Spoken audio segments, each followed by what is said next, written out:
السلام علیکم۔ عمر بن حفصون کا خاتمہ۔ آج جو پچھلی ویڈیو میں ہم نے عمر بن حفصون کے واقعہ کا اس کی بغاوت کا ذکر کیا تھا اور اس کے عروج پر پہنچنے اور اس کے ارتداد کا ذکر کیا تھا، آج کی ویڈیو اس کا تسلسل ہے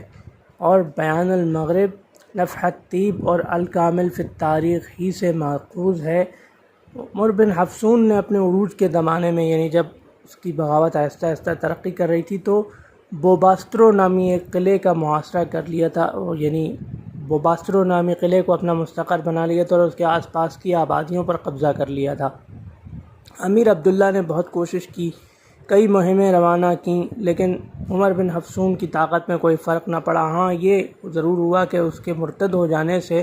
اس کے بہت سے مسلمان ساتھی اس کا ساتھ چھوڑ کر بھاگ گئے، یعنی چلے گئے، لیکن اس کے باوجود بھی اس کے پاس اتنی طاقت تھی کہ امیر عبداللہ اس کا کچھ نہ بگاڑ سکے، یہاں تک کہ امیر عبداللہ کا سن 912 عیسوی بمطابق 300 ہجری میں انتقال ہو گیا۔ اب امیر عبداللہ کے پوتے امیر عبد الرحمن الناصر، عبد الرحمن ثالث نے کوشش کی، لیکن 3 سال تک ان کو بھی کوئی خاطر خواہ نتیجہ برآمد نہ ہو سکا، یہاں تک کہ 303 ہجری بمطابق 916 عیسوی میں عمر بن حفصون اپنی طبعی موت مر گیا۔ لیکن اس کے بیٹوں نے، جن میں سے ایک کا نام حفصون اور ایک کا نام جعفر تھا، بغاوت جاری رکھی اور کئی سال تک یہ بغاوت مسلسل جاری رہی۔ بالآخر آہستہ آہستہ ایک وقت ایسا آیا کہ عمر بن حفصون کے کئی قلعوں پر امیر عبد الرحمن نے قبضہ کر لیا اور آہستہ آہستہ یہ بغاوت دم توڑ گئی، لیکن اس میں کافی سال لگے۔ تو یہ تھا عمر بن حفصون کی بغاوت کے عروج سے لے کر امیر عبد الرحمن کی اس بغاوت کو ختم کرنے کا واقعہ۔ اس کے بعد، اس بغاوت کے ختم ہونے کے بعد ایک موقع ایسا آیا 312 ہجری میں، جب امیر عبد الرحمن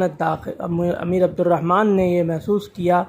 کہ بغداد میں عباسی خلافت اس قدر کمزور ہو چکی ہے کہ اس کا اثر و رسوخ صرف اب بغداد اور اس کے آس پاس کے علاقے تک محدود ہو کے رہ گیا ہے۔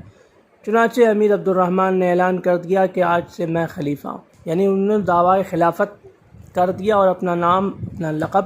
الناصر لدین اللہ رکھا، اور یوں اندلس کی امارت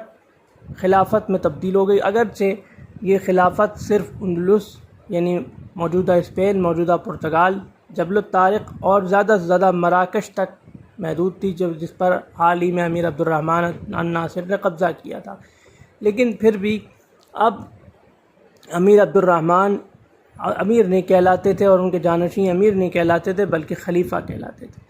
تو یہ تھا امیر عبد الرحمن الناصر، امیر عبد الرحمن ثالث کے دور میں عمر بن حفصون کی بغاوت کے خاتمے سے لے کر ان کے دعوی خلافت تک کا مفصل اور مختصر واقعہ۔